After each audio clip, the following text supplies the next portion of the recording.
So welcome to DomaChroma. Today I'm talking with Amy Griffith, the artist behind Eaton House Studio in London, Starseed Marrakech, and Pink House Paints. Her hospitality spaces shine with bright color and creative energy. From deep fuchsias to glowing magentas, Amy builds and creates places that feel full of life. Today we're talking about the importance of colorful experiences and what it means to make spaces that make people happy. So, welcome, Amy. I'm so excited that we're finally able to speak and that you agreed to this interview. Thank you so much. Oh, thanks so much for having me. Let's start with the basics. Let's start with the beginning. How did Eaton House and Starseed become reality? I've always been an artist. It's always been me. And my dad was like, you don't want to be a starving artist sort of vibe, like a lot of people's parents of artists.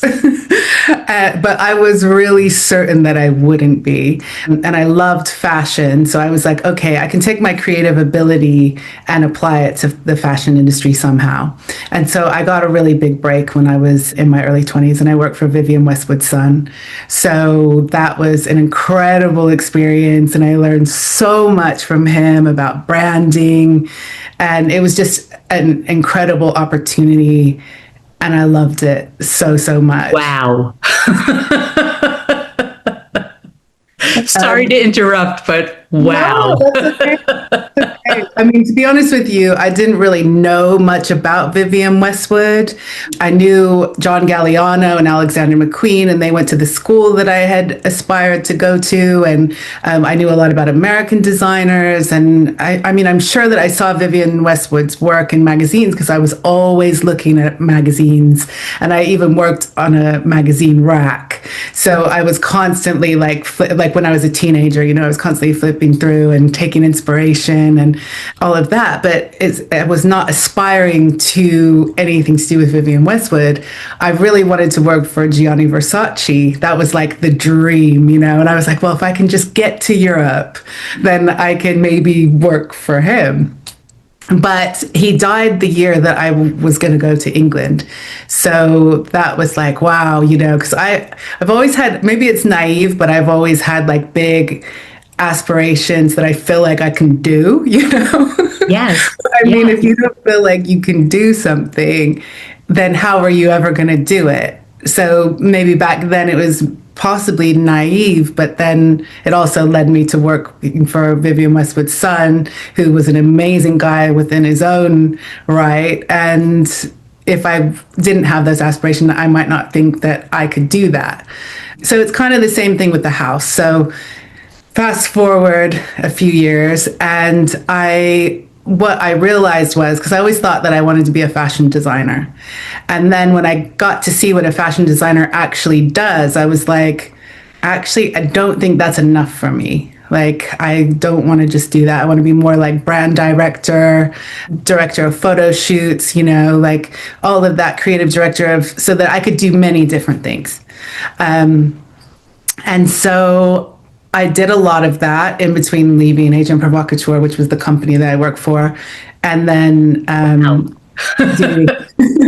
another wow. I was their head buyer at like 22 years old, so there was a lot more out there for me. I was still so young, and I was the top person at that company, and it was a lot. People were like, "Really, you want to leave there?" And I was like, "Yeah, I do, because I want to do this. I want to do the same thing that Joe did, but in a different capacity, not having a lingerie brand, but."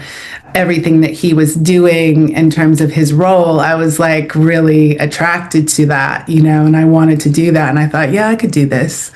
But obviously I needed a lot more experience, and I got that experience throughout the time after I left, and then decided to do Eaton House. And I was like, I want to make this a permanent place that people could come and do photography. And I can do it like, it's my project that I can share with the world through other creatives, really. And it's permanent, and I can change it and evolve it and all of that. So that's exactly what happened. That's amazing. That's amazing. And how did the opportunity to create Starseed Marrakech come about? Okay, so one of my really dear friends, who is also, or was also for 10 years, the makeup artist for Madonna. She, she brought them Wow. here. She brought them here for her birthday. And he came, because he was doing her makeup, and she brought her whole team. And he was kind of living with me at the time as well in England. And he came back from the trip and he was like, you need to go to Marrakesh. You're going to love it. And I'd been working on Eaton House for like 15 years, you know what I mean? And that house is like my baby. And it was just like, I was living in this world, but I wasn't exploring like I used to. I mean, I had the opportunity to work all over the world before I started Eaton House. So when I did, it was kind of like, I was ready for that, and I was ready to spend that much time alone creating that, because, I mean, as you can imagine, creating something of that scale, it takes a lot of time, and I really had to like just head down and do it. I saw my friends occasionally, but it was really about doing that. So he said, it's time for you to kind of get out there again. And I'm going to take you to Marrakesh for your birthday. So I was like, okay. And this was the first trip that I had been on in years. I mean, I'd done like, I went to visit my family in California and like did certain things, but nothing new or like for that long or anything. So as soon as I got here, I was just like, yeah, this is it. Wow. This is it. This is the next project. And I mean, the thing is, I didn't even know that I was going to do another project. But I'm very open to how I feel and like how things evolve, and it doesn't scare me. Change doesn't scare me. Risk doesn't scare me, because that's where all of the beauty of life, I feel like, is within. 100%. 100%. Yes. I approve this message. Yeah. So it all felt really aligned, and there were a lot of people that didn't understand, but I'm also used to people not understanding how I live, because I'm not living in a conventional way. So I think when you do that, you have to be prepared for people to project what they're feeling onto you. But now I'm older and wiser, and I know that that's what it is, rather than feeling like, But to be honest with you, even from like an early age, even with my family who didn't understand, I'm like the crazy one in the family. The wild one, which even like really, I'm just an artist, like doing my thing. But for me, it's like total alignment. So it all makes sense. So I'm not questioning my decisions all the time, if that makes sense. And when you visited Marrakesh, did the idea materialize for you while you were in Marrakesh, or was it an experience of the color, the culture, the music, the scents, We came here straight away and went to the tailor and started making clothes. So within 2 hours of landing, he was taking me to the tailor. We were making our own clothes because we both love to make stuff. It doesn't matter what it is. Like, I make my jewelry, I make my clothes, I make everything. Wow. Everything in my house is custom made, because for me, that's like what lights me up. That's the part of the journey that I'm loving. Like, that's why I think I was ready for something else too, because Eaton House, like, it's done. It's not, there's little things to do, but there's not enough to challenge me. But I'm a real like visionary. I'm like, I have a photographic memory as well, which is like, it's not what you think it is. Like, it's a filing system. Mm-hmm. So it's not just about visuals. It's also about memories that are linked to like feelings, emotions, all of that kind of stuff. So for me, it's the same with Eaton House as it was for this house. I could feel it, which sounds really bizarre, but it's like, I know the feeling, and I know how to achieve the look that matches that feeling. That makes sense. It totally makes sense. And I'm not an artist. but I play one on TV. No, I'm not an artist, but I appreciate so deeply when I see a project come to fruition that someone had envisioned, and that someone also had the skills, the experience, the education to bring that project to fruition. There's a difference in, what I could envision and what you could envision. And so that's what fascinates me. I could tell you what I perceived as the difference between Starseed and Pink House. But what do you perceive as the differences? Much more interesting with the skill and the education and the experience. What do you perceive as the differences between the Pink House, as they call it, and Starseed Marrakech? Well, the Pink House is like my inner child, like work showing, as where Starseed is like my love letter to the divine and my spiritual side, Wow. That's amazing. Tell me more about that. Well, the thing is, a lot of times I don't talk about this stuff, and I don't mind doing it here because there's people are going to choose to listen to this. But a lot of times I don't talk about this because I want my customers and people that visit, I want them to have their own experience. Sure. And I want them to feel like it's their home and it's their whatever's going on, for them. It's not about me. And that's why, especially at Eaton House, like I'm not there when I have someone else to greet them and welcome them to the house and stuff like that, because I don't want them to feel like they're in my home, even though they are. Sure. No, I completely understand that. Yeah.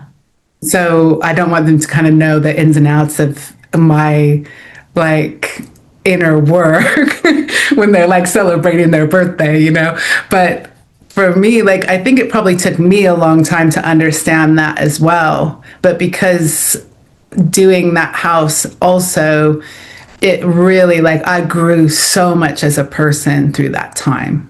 Doing all of that, because creating is such a special gift, and I think it's something that we all should attempt, whether we're good at it or not, because it's so fulfilling, and yes. I think that everyone really, they are good at it, it's something obviously that I've mastered, but people can tap into that side of themselves too, and I think that it's important to.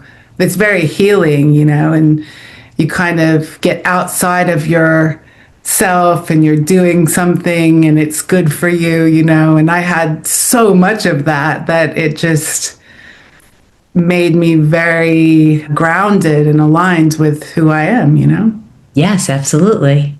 And I did this.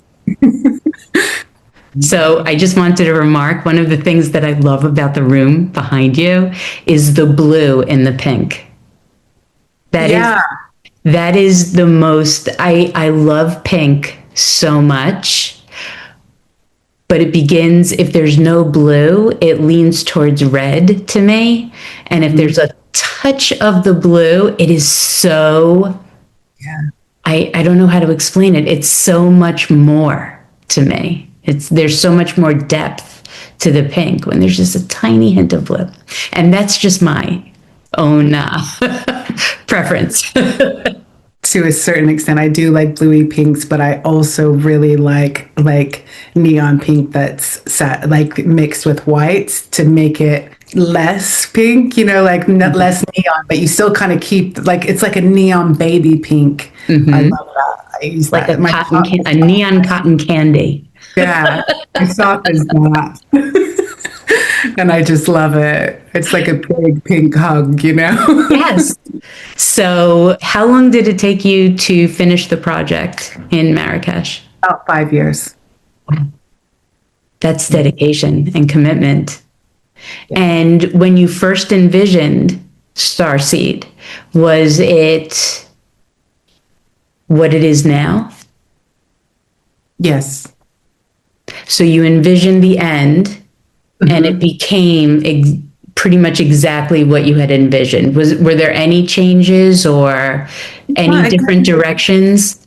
the feeling. So it's not so much about the overall aesthetic. Like, it's more about when I'm visualizing something, I'm visualizing the function of it, how it's going to make people feel, all of that kind of stuff. And of course, I have like ideas, but no, it doesn't look like what I first thought it would, because I still had like a lot of hangups when I started too, because everyone always saw me as the pink lady. And even though I do love pink, and I wore pink for you today, Thank you. I'm like not that pink lady that's like obsessed with pink and everything I own is pink and all of that. I mean, I had to really dig around to find something to wear that's pink, because I don't want to be that like pink everything. My whole identity is pink, or even though it kind of is. But No, I get it. Pink is kind of a muse, but that's not all there is to what you do. absolutely. And I mean, even as a child, pink wasn't really on my radar. I was kind of a grown up child, so I was like sophisticated in my taste and stuff like that. It wasn't something until later in life when I painted the house pink and did the pink bedroom, because it just felt like the right thing. It was like that, this is it.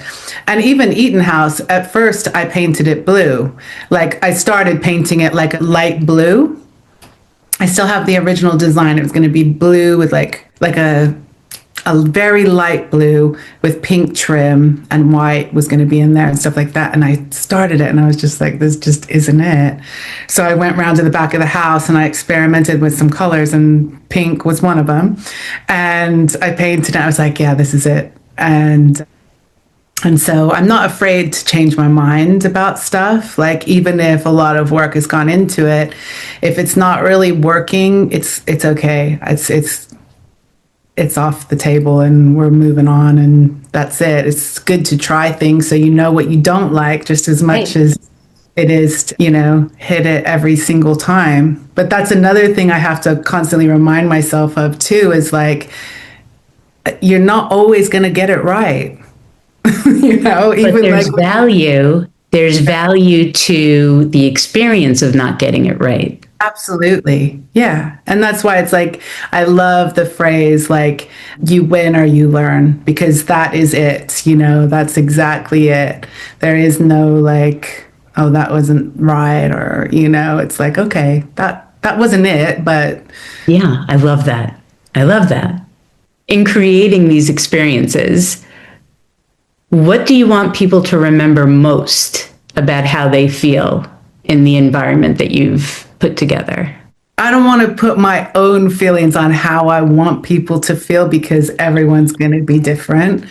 But I know from people's experiences in the house that or here or wherever it is, or even when I create stuff outside of both of these spaces for them, I want them to feel joy, because joy is like such an important emotion. It's so good for you to feel happy. It's so good for you to feel like, that feeling of like being a kid again. It's a good feeling, and it's good for people to feel that way. So I would say that's one. But then also the other thing is, like, I think that from what I know, from what people tell me, is that I inspire them to be themselves.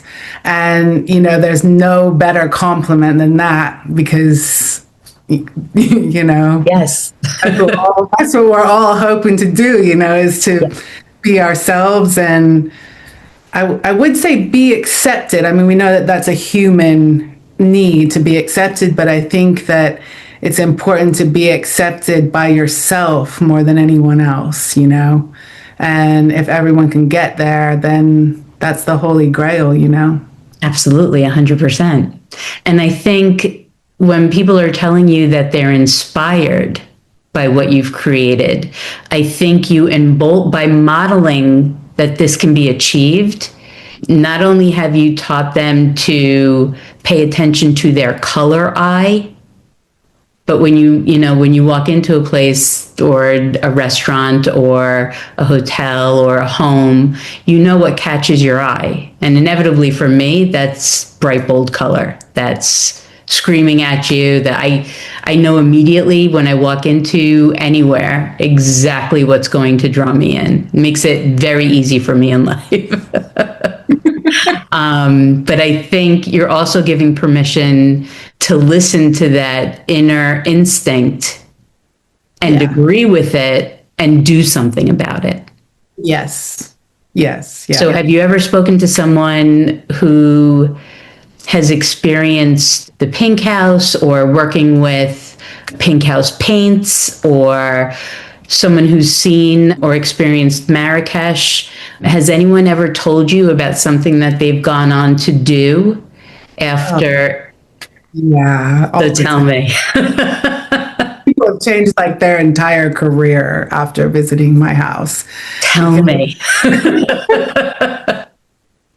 Well, someone actually, it was a guest, but probably the only guest that became like one of my dear friends. Like, so normally I don't have that much interaction with the guests, but he's still like one of my best friends now. He came to the house and he was working in finance, but he's a real creative guy, you know? And so after that experience, he like completely changed his job and started working in music, which was like a passion for him. And yeah, I'm just like, it's amazing, you know, that people can take away from that, you know.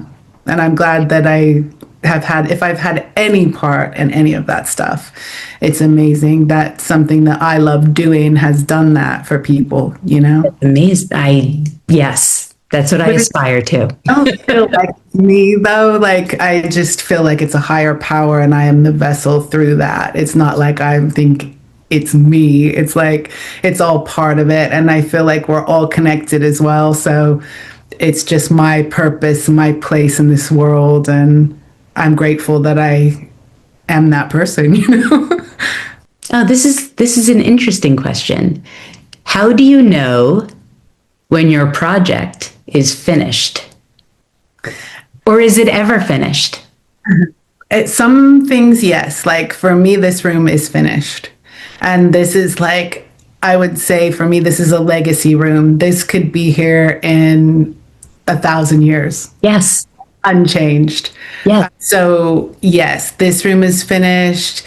I always felt like the pink room at Eaton House was finished too, but then after like that room went viral and then so many people did their rooms like it, and now it's like a standard room that everyone has. I don't know, sometimes I think about changing it, but then other times people are like, no, you can't, because it's like, no, you know.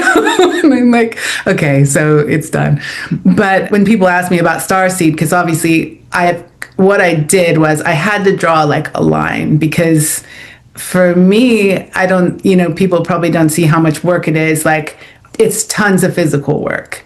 It's tons of mental energy. I'm running another business while this is going on. You know, I've got a lot of stuff to do, and it takes a lot of my time, and I have to have time for myself within that time, because I need to decompress. And if I know that about myself, and working as hard as I do, I have to factor that time in too. And I'm not talking about holidays. I'm talking about like, I need to rest during the day, like every 6 hours or whatever it is. I can work for, 16 hours in one day, but I need to take that little bit of time as well throughout the day to do that. But it's a very intense schedule. So for the last 5 years, I've been grinding to finish this, or just to do it, like not even finish it. At first it was, doing it and all of this. And then it came down to the details, which is recently. But I had to kind of go, okay, it's done for now. And most of it is done, and none of it will change. But there's a bit on the rooftop, because it's got a 2-story rooftop. And on the very top, I'm not 100% happy with that part. It doesn't feel done yet for me. So I'm going to take a break from it and revisit it another time. To anyone else, it looks done. Mm-hmm. But for me, it's not done. And there's things like that, like, okay, maybe I'll change that. But then there's other things that I'm like, no, this is 100% staying, done, finished. That's it. Is there a quality of timelessness that you feel when you're able to identify that part of your work is finished? Yes, I guess so. I mean, with this room in particular, the man that did this for me is so amazing. Like, he Clearly. an incredible guy, but I mean, through his work, I don't know if you can feel like his energy, but he is one of the most calm, incredible humans. I mean, and the thing is, we cannot speak to each other because we don't speak the same language. I've worked with him for 6 years. Wow. Like, you know, I didn't even think about that. Yeah. started my first, actually, no, I've worked with him for about 5 years in total. This was the first room that I started on because I always do, or I did the bathroom first because you have to like do like bathroom, kitchen. Yes. If you're spaces, try and make it practical for yourself as well so that you're not like, you can have some comfort while you're doing it. Yes. So it has like a building site with cement, dust, and all of that. And it's just like, I have to have my sanctuaries. But we can't speak to each other, but we understand each other so well. And like, he's learned a few words of English and I've learned a few words of Arabic. But I think doing this project as well, it's like energy says it all. You can get through a lot of things. Like, I don't speak the languages of this country, and I've lived here for 5 years, doing this project. No one speaks English that I've worked with except for my partner. But we created this together even without speaking the same language. I sat next to him. He did this shapes. I painted. You can do it. If you have your mind set on something, and you don't see limitations, like everyone's like, oh, I could never do that because I don't speak the language. I'm like, you can. You absolutely can. That didn't even occur to me, but my gosh, that adds a whole other layer of, it's like next level difficulty. And yet, it's another point to grow. It's another channel to grow, communicating in a way that's not necessarily language based. Yeah, yeah. And also that just helps me as a person too, because I've always been good at like emotional intelligence and like being able to communicate with people and reading people. I feel weird saying reading people, but like being empathetic to people's feelings or understanding how someone might be feeling or something like that. It's even tuned that up a whole nother notch because now like that's how I communicate with everyone that I work with. So that's made me even more in tune with people. And that helps me to be of service because I love that role of helping people celebrate their special occasions. And beyond being an artist, that's really something that I love doing as well. So it's helped with all of that too. Now, correct me if I'm wrong, but did you grow up in experiential and the hospitality world? Yeah, my parents owned a bar and a restaurant when I was growing up, but also my family, just for generations, they're very social people. And so they were always having parties and hosting people and all of that. So it just like has always been in my blood. And did that have any impact on your journey from fashion to experiential art? Yeah, of course. I think all of our upbringings have that effect on us. I don't know if I was necessarily aware that that was why until, you get asked a lot of questions when you do the kind of stuff that I do. And I've had to be like, yeah, why am I like that? Or, kind of analyzing myself through other people. Yes, 100% that had a big impact on me. I love that. So designing in the UK and working in the UK, and then going to Marrakech and designing and working in Marrakech, did that change your thinking or experience with color? Ooh, probably Not so much because I already like was really full circle on color from Eaton House, and I still love color in the same way. I still want to be around color a lot, so I don't know if it has, I guess. What's something about your creative process that might surprise people? Probably all of it. Tell me. How painful it can be sometimes, how much physical work it can be sometimes. I think that would really surprise people. Like one of the things that I did at Starseed was I painted the tile concrete floor with resin paints, and it took like layers and layers and layers. And it was like the time that I did it was like 35 degrees, and it was very hot, and I was waking up early in the morning and trying to get as much done as I could before the temperature got too hot. And I'm mixing all the resin. It's going off in like 45 minutes, and I'm painting on the floor and, on this hard surface, and I'm doing all this stuff. And it was really, really, really, really tough.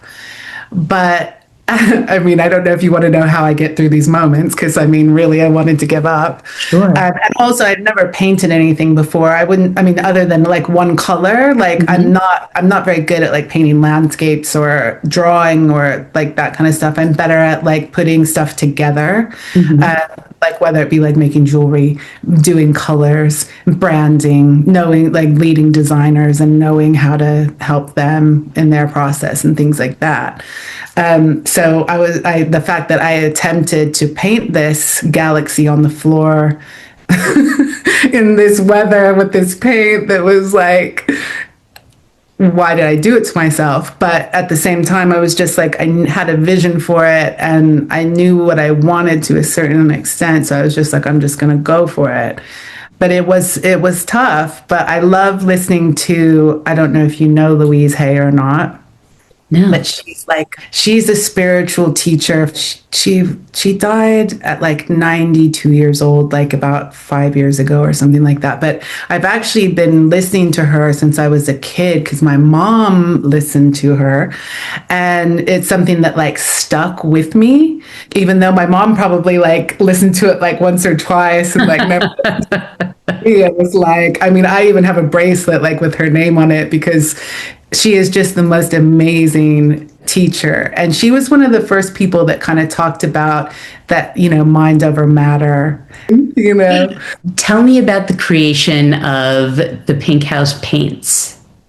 How did that start? What has the reception been? Is that an ongoing project that you'll do forever, just to provide materials for people to be creative with in their own homes? Tell me about the Pink House paints. Okay, so when I first started working with pink, there wasn't a lot out there.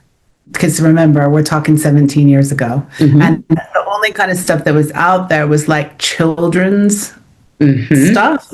Are you talking about the Crayola line?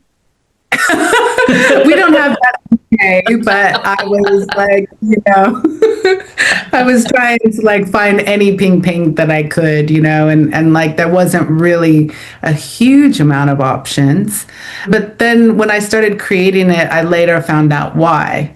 And how it kind of came about was I was using so much paint, like a crazy amount of paint, because Eaton House is huge. And I thought, okay, well, I have a limited company, so I get most stuff wholesale, and I'm a product developer. So like I try and get everything like from the company itself. And so someone said to me, oh, well, one of the best paint chemists, a painter, and like an older man that works with me, he said, oh, well, I know one of the best paint chemists. Why don't you go and see him? And so I was like, yeah, this sounds like my kind of guy. He used to be a pharmacist. Then he went into paint, and he's like super nerdy and like ready to retire. I was like, okay, I'm there. Yes. I'm ready to. This is a good match. So I actually went there just to buy the paint of his that I was already using, which was a gold paint. And then when I got there, he said, why don't you do your own line? And I was like, yeah, why don't I? I'll come to yours and we'll mix up some of the pinks that you've already, made because I had to like make some of the paints for the spaces as well.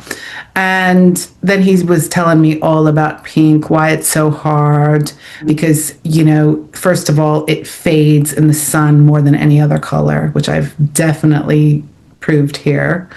And that it's the number one color that fades. And it's expensive to put that much pink pigment or any pigment as pigmented as I wanted it into it. And you have to use all these different pigments that are not necessarily made for house paints. The machines can't pick up to copy some of them. Some of them I just do because they're my favorite colors, and you probably could go and get them copied. Maybe like one or two you could, but they're never going to be the quality that I've got because it's like the top thing that you could ever buy. I don't make money really off of the paint that much, but I make a little bit, and it's something people can't get. So I don't want to stop doing it. Like from a business perspective, I should probably either put everything I've got into that and then sell it to a bigger paint brand. Like that would probably be the smart businesswoman thing to do with it. But it's just not something that I want to spend my time doing. So I'm kind of happy with just like how it ticks along and like helping people if they want the pinks that I have produced or whatever, like giving them advice on color or making their worlds more pink. To me, that's enough. It's like I don't really care too much on that aspect of my business. Like, of course, I want to make money because I want to help people and I want to feel secure in my own self and be aligned with my work. And that's providing, all of the stuff that it needs to. But with that particular branch, is more of a passion project. I love that. Yeah. It could be Pink House Passion Paints. Yeah. I should create a color called passion. I mean, there's still so many I could put out. I haven't put out a new color in a while, but I probably should. Well, actually, no. I put out a new set when the Barbie film came out because, interestingly enough, they ordered some of my paints to the studio where that was made. Now, obviously, I have no idea why or what, but so I made an entire, and they did the premiere of the Barbie film at Eaton House, like the BBC and ITV did their segments there. So I created a Barbie room, like in the house, like I recreated one of the rooms, and I did all of the colors like for that room, and then I put out a little set of 6 paints, and I love those colors. And actually, this has a lot of them in. We will discuss that later. There's a lot. Thank you so much for this time. It's been enlightening. It's been so much fun. And I really got a glimpse into your life and your experiences and what motivates you. And I really appreciate it. Thank you so much. I appreciate you too. Thanks.